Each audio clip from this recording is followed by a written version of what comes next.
Buenos días a todos mis amados hermanos.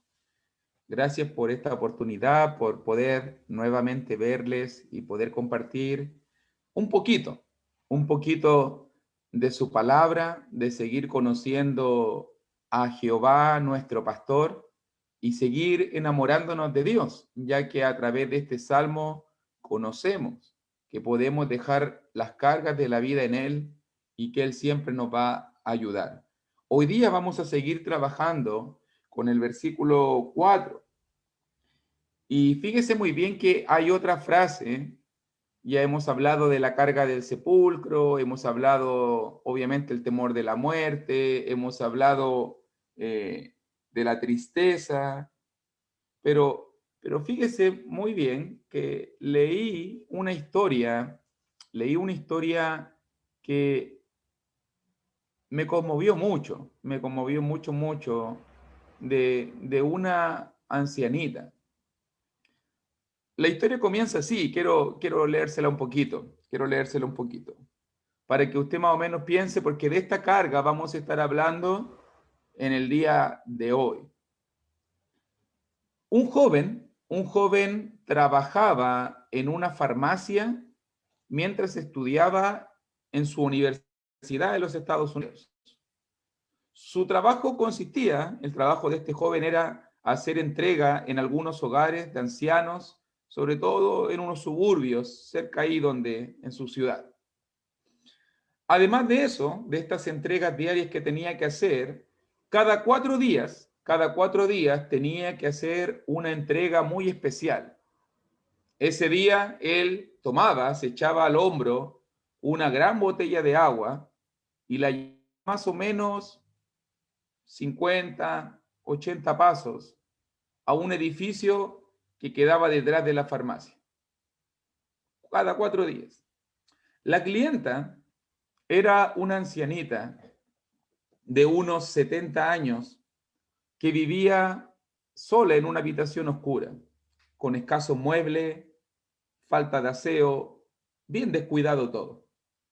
Del cielo raso colgaba una pequeña bombilla, el empapelado, las paredes estaban manchadas, rotas, las cortinas cerradas y la habitación se veía lúgubre. Steve, así se llamaba este joven, dejaba el agua, entraba a la casa, dejaba el agua, conversaba unas pequeñas palabras, recibía el pago, daba gracias a la señora y regresaba a su trabajo cotidiano. Con el transcurso del tiempo, Steve comenzó a sentirse extrañado. Cada 4 días, la misma compra, algo le parecía raro. Al final empezó a investigar. Supo que la mujer no tenía otra fuente de agua.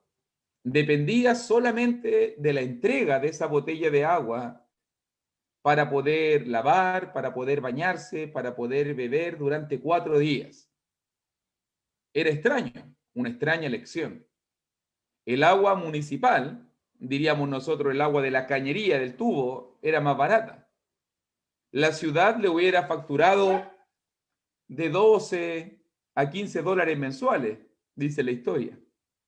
Sin embargo, la ancianita en su pedido a la farmacia gastaba más de 50 dólares al mes. Y él se preguntó, ¿por qué la ancianita prefirió comprar agüita en la botella?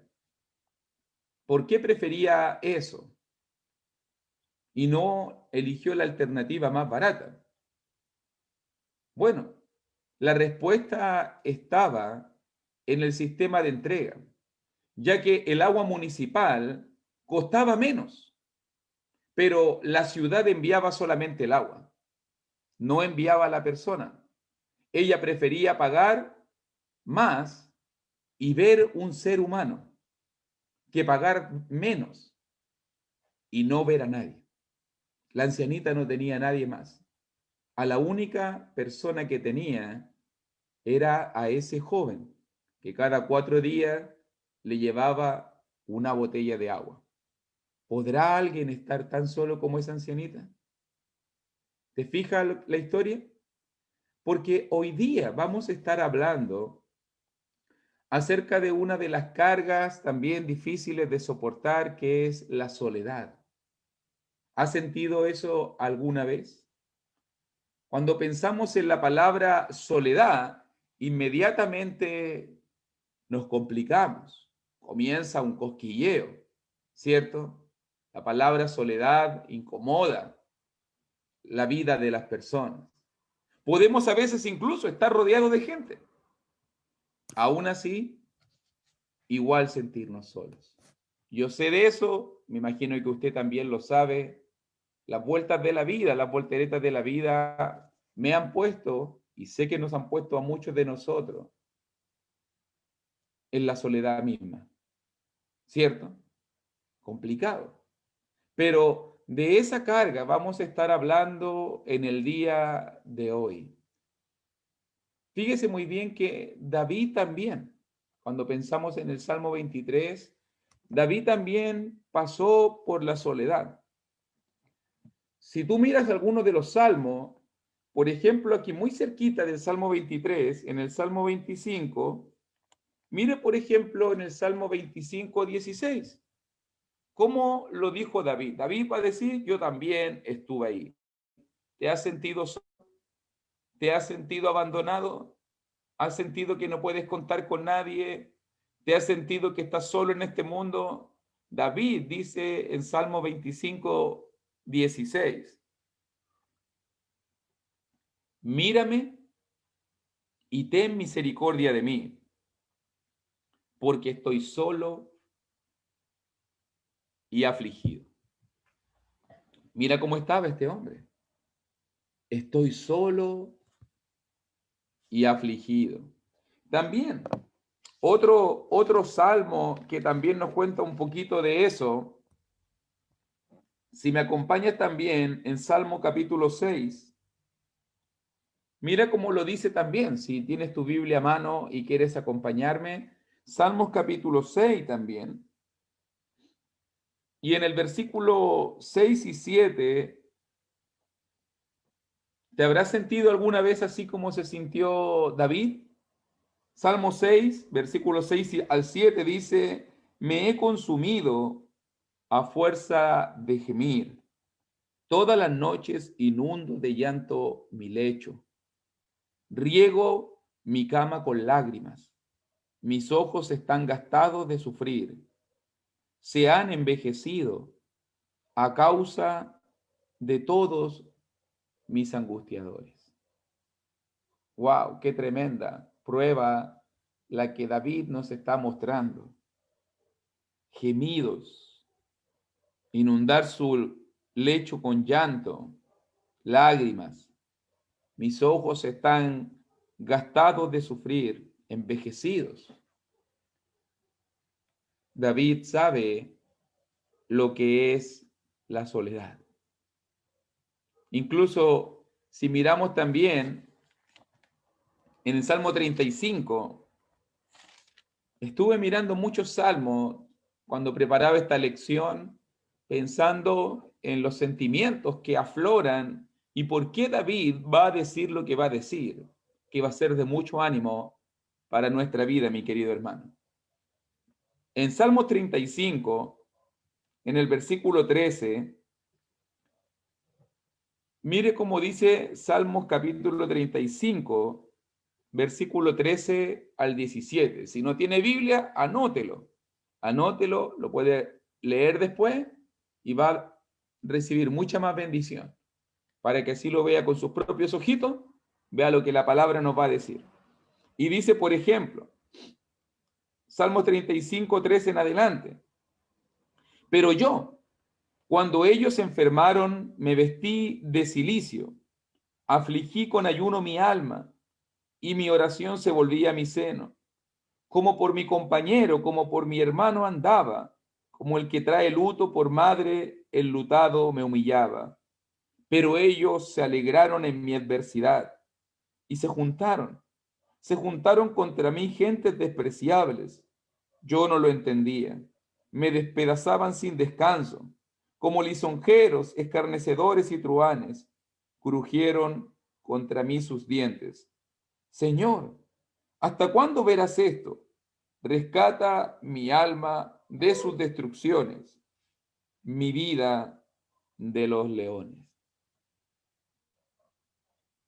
Qué fuerte, ¿cierto? ¿Cómo se sentía? Fíjese las profundas emociones que David sentía cuando tenía que pensar en los momentos de angustia, en los momentos de adversidad, en los momentos de soledad. Gente despreciable, me despedazan sin descanso. ¿Te has sentido solo en un mundo hostil? David sabía lo que era sentir la soledad. Recuerda que cuando conocimos a su familia, David era el último hijo, el último de los 8 hijos de Isaí. Y cuando el profeta Samuel, con toda su pompa, fue a visitar la casa de Isaí y pidió ver a los hijos, recuerda que Dios le había dicho que de los hijos de Isaí iba a estar el rey de Israel.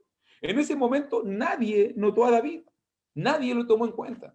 Y cuando el profeta preguntó si había otro hijo, Isaí hizo así como, oh, parece que me acuerdo que tengo otro hijo.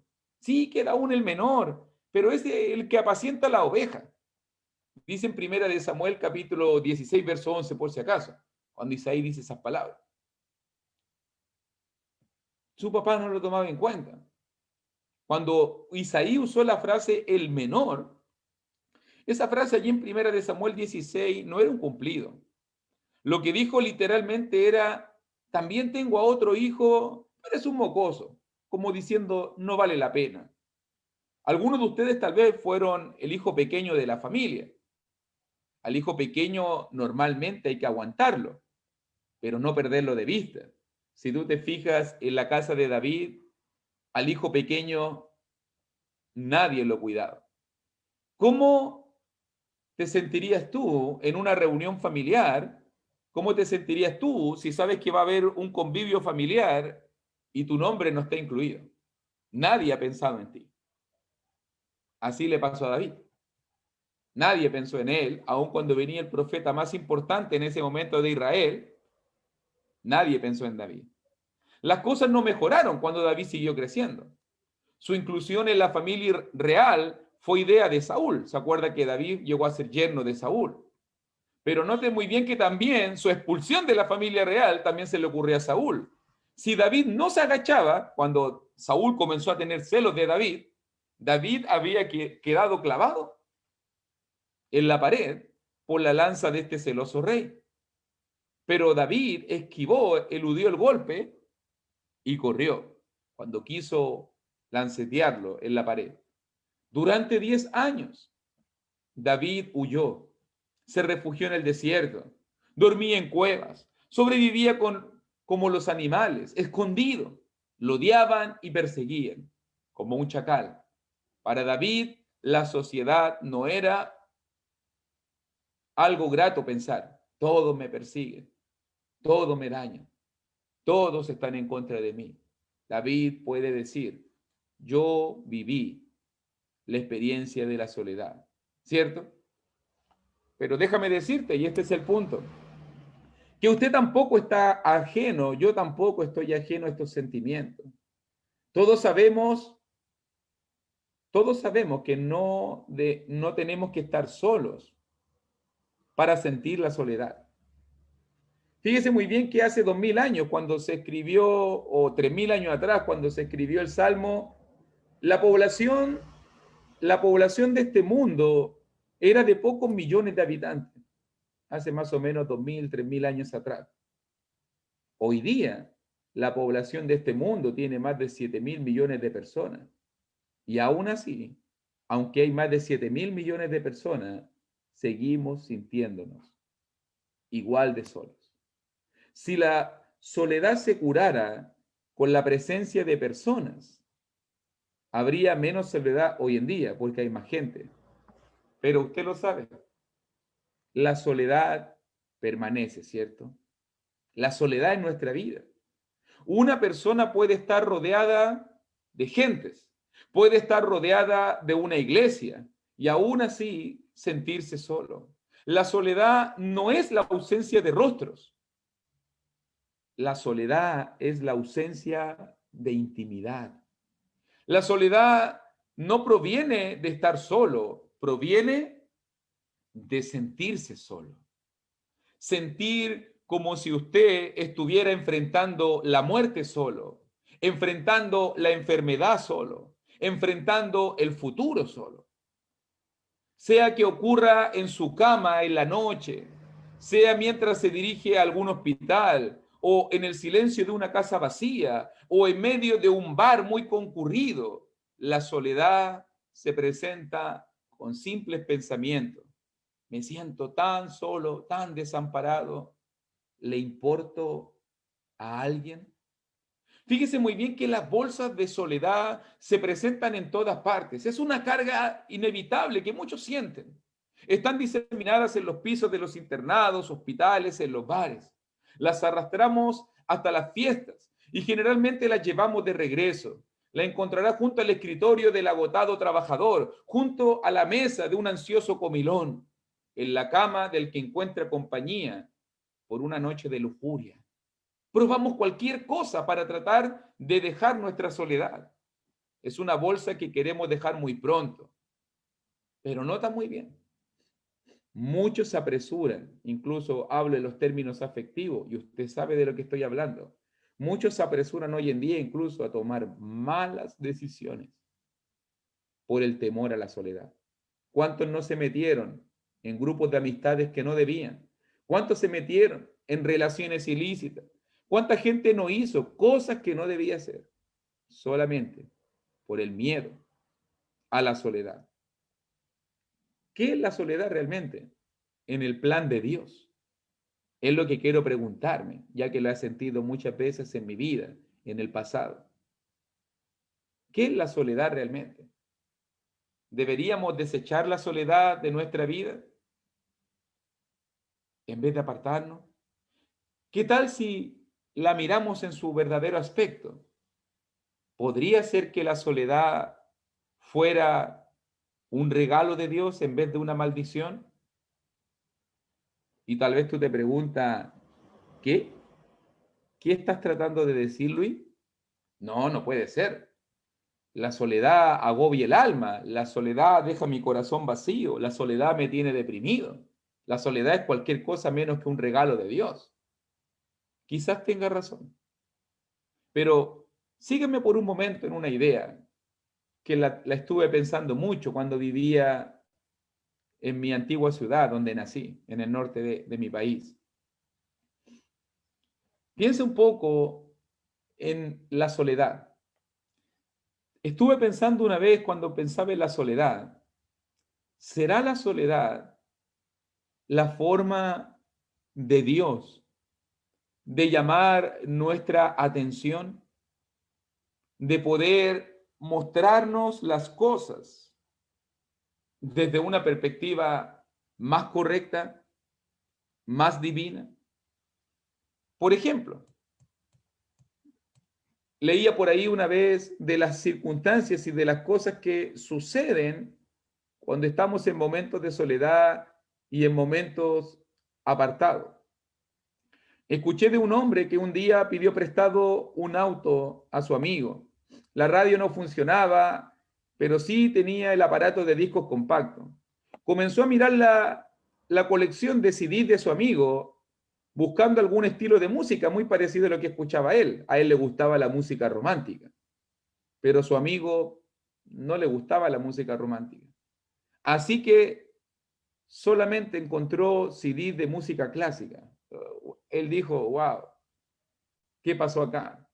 Yo quería escuchar a Luis Miguel, quería escuchar a Chayanne, quería escuchar a Sin Bandera, y lo único que tengo es Mozart, Beethoven, Vivaldi. Horrible, horrible, horrible. Si usted se fija muy bien, el viaje era largo. Puso un CD y dijo, no voy a pasar todo este viaje sin escuchar nada. Entonces comenzó a escuchar la música. Y pasaron los kilómetros y pasaron los kilómetros. Y eso que para él era desconocido, eso que para él era un mundo totalmente diferente, comenzó a llamarle la atención. comenzó a darse cuenta de los tonos, de los bajos, comenzó a apreciar la melodía. Fígaro, Fígaro, Fígaro. Al final, después de esta música clásica, él dijo, esto no está tan mal. Yo siempre pensé que esto era aburrido. ¿Cómo este hombre llegó a esa conclusión? ¿Cómo es que él pudo descubrir que tenía un gusto o que la música clásica le agradaba? ¿Cómo llegó a esa conclusión? Estoy tratando de poner un ejemplo muy subjetivo, obviamente, para que usted entienda lo que voy a decir. Obviamente, él descubrió esto por la soledad y descubrió esto porque no le quedaba otra opción. Él no tenía ningún otro lugar donde ir, era lo único que tenía a su disposición, y cuando el silencio era tan imponente, él prefirió escuchar una canción que nunca había escuchado. Ahora, pensando en eso, ¿será acaso la misma idea de Dios? ¿Será acaso que Dios quiere que escuchemos su música? Quiere que conozcamos de esos ritmos que recorrerán nuestro corazón, esa lírica que nos conmoverá hasta el alma. Querrá Dios que hagamos un viaje hasta las estrellas con la música de Beethoven, Vivaldi, Bach. Pero estoy hablando de los planes que Él tiene para tu vida, para acostarnos en paz, para vivir una vida más llena de su presencia.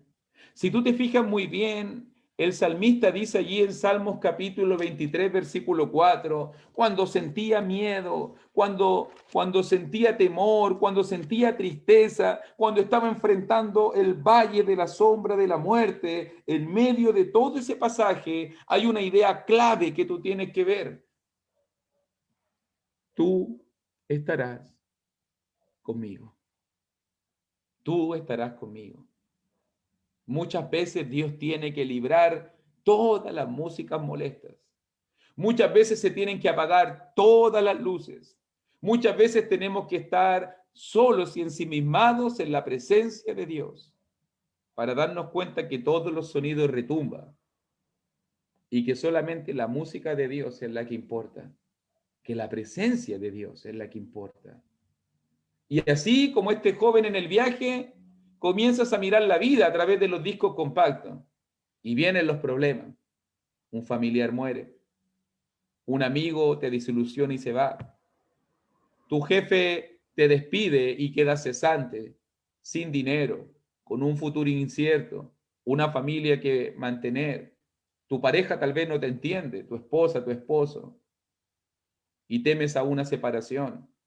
La iglesia es aburrida o egoísta, o has tenido problemas. Y una por una vamos quitando todas las opciones y nos vamos dando cuenta que lo único que tenemos, hermano, que lo único que tenemos, porque la vida es incierta, la vida es cambiante, la vida trae altos y bajos, la vida trae CDs que muchas veces no queremos escuchar, pero están ahí, están ahí. Y lo único que nos queda es el Señor. El Señor dice su palabra, al que ama, disciplina. ¿Será tal vez que Dios quiera silenciar todas las voces? ¿Será acaso que Dios quiere que nos centremos en su presencia? Que vivimos en un mundo tan desesperado, que vivimos en un mundo tan ajetreado, de tantos sueños, de tan rápido, de tantos planes, de tantas metas que alcanzar, que nos hemos olvidado de la música de Dios, que nos hemos olvidado de la presencia de Dios. Sí, Dios, ese Dios que está en los cielos, ese Dios que gobierna el universo, ese Dios que se sienta por encima de las estrellas, que la tierra es el estrado de sus pies. Ese Dios quiere estar contigo. Tú estarás conmigo. ¿Cuántos de nosotros lo sabemos, pero no lo vivimos? Pero no lo atesoramos en el corazón. Esa frase lo cambia todo, hermano. Tú estarás conmigo. Ya lo dice la palabra repetidas innumerables veces. Mire, por ejemplo, en Deuteronomio capítulo 4, versículo 7, solamente para mostrar algunas pequeñas pinceladas de lo que la palabra del Señor dice en cuanto al tema de la cercanía, de la presencia, de la intimidad con el Señor. Dice, por ejemplo, en Deuteronomio capítulo 4, versículo 7, qué potente es esta palabra. Dice Deuteronomio 4, 7, porque qué nación grande hay que tenga dioses tan cercanos a ellos como lo está Jehová nuestro Dios en todo cuanto le pedimos. Dios cercano, un Dios que quiere estar con nosotros, un Dios que quiere responder nuestras peticiones. Ya lo dijo también, ¿te acuerdas cuando Pablo lo dijo en el Areópago, cuando se encontraba allí frente a los filósofos más grandes de su época, epicúreos, estoicos? En ese momento, en Hechos capítulo 17, cuando Pablo estaba en Atenas, en ese momento dice, en Hechos 17, 27, en medio del discurso de Pablo, dice que Dios no está lejos de cada uno de nosotros. Dios no está lejos. David lo descubrió. Tú estarás conmigo. ¿Qué es lo que Dios quiere que entendamos? Hermano, no estás solo. Dios está contigo. Dios es cercano. Dios está cerca de ti. Jeremías lo veía y decía, un poderoso gigante. Jeremías 20:11. Está conmigo. El poderoso gigante está conmigo. Moisés se sostuvo como viendo al invisible. ¿Qué fue lo que sostuvo a Moisés por 40 años de ministerio, acarreando a más de 3 millones, 2 millones de personas? ¿Qué es lo que le dio fuerza en medio de la tremenda batalla de la vida? Se sostuvo, dijo el escritor del libro de los Hebreos, como viendo al invisible. Dios lo dice. ¿Cuántas veces Dios nos dice, no te dejaré, ni te desampararé? Hebreos capítulo 13, versículo 5 y versículo 6. O uno de los salmos más favoritos míos, un salmo que me acompañaba por muchos momentos de mi vida. Si quiere me acompaña en Salmos capítulo 27, versículo 10.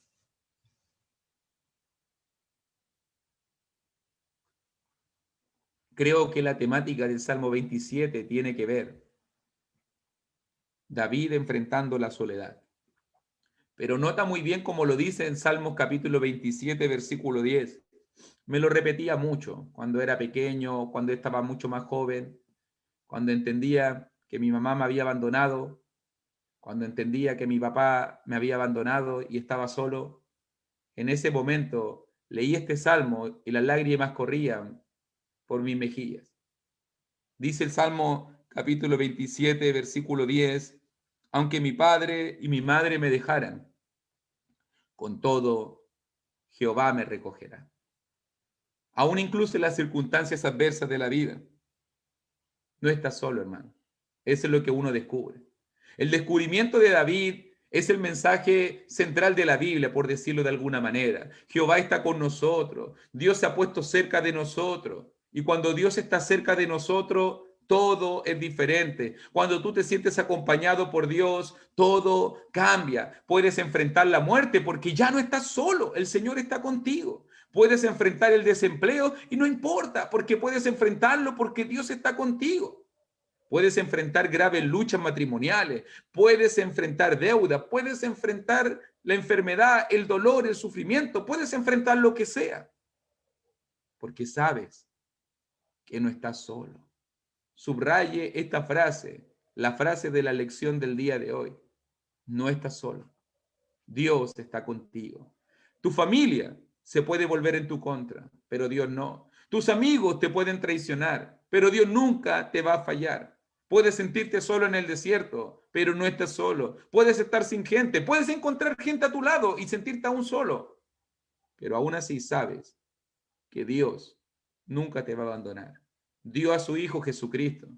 Te dio la prueba más grande de que quiere tu compañía en la eternidad. Estuvo dispuesto a darlo todo por ti. Nadie ha estado dispuesto a dar lo que Dios dio por cada uno de nosotros. Cuando Dios está ahí, tú eres diferente. Cuando Dios está ahí, Dios cambia la situación. Usted ya no pasa a ser un solitario. Usted ahora pasa a ser un amado, un hijo de Dios. Cuando uno sabe que Dios lo ama, no te vas a desesperar porque no tienes el amor de otro.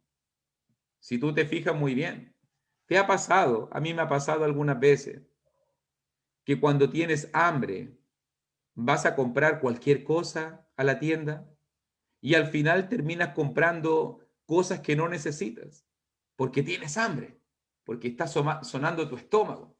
Y no importa si es bueno o no es bueno para ti, si es saludable o no es saludable, quieres llenarte la barriga y al final comes, comes, comes para tratar de llenar y saciarte.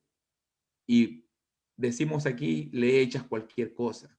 No porque las necesites, es solamente porque tienes hambre. ¿Cuánta gente no se comporta de la misma manera? Por tener temor a la soledad, por no sentir el amor de otros. Muchas veces nos sentimos tan solos para enfrentar la vida, por temor de no caer bien, muchas veces tomamos drogas. Por temor de no destacarnos, usamos cierta clase de ropa. Por temor de parecer poca cosa, muchas veces nos endeudamos y damos la apariencia de algo, una casa, un televisor. Fingimos una vida que no es la nuestra. Por temor de pasar inadvertidos, muchas veces la gente se viste para seducir, para impresionar.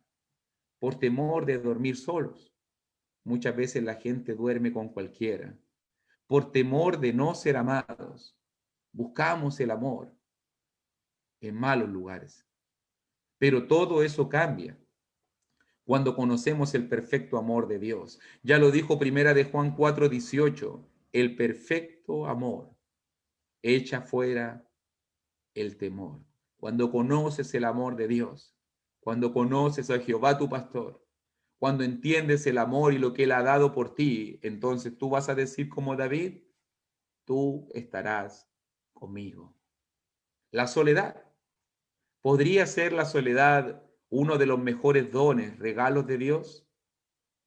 Fíjate que cuanto más sufría David, cuanto más problemas pasaba David, cuanto más solo se sintió David, más fuerte sintió la presencia de Dios, más acompañado se sintió del Señor. ¿Será que la soledad es la manera de Dios de mostrarnos y enseñarnos que Él siempre va a estar ahí y que aunque todos nos puedan fallar, aunque todo pueda cambiar, aunque todo sea variable, voluble, que la gente nos traicione o nos desilusione, aunque todo nos abandone, Él nunca nos va a abandonar?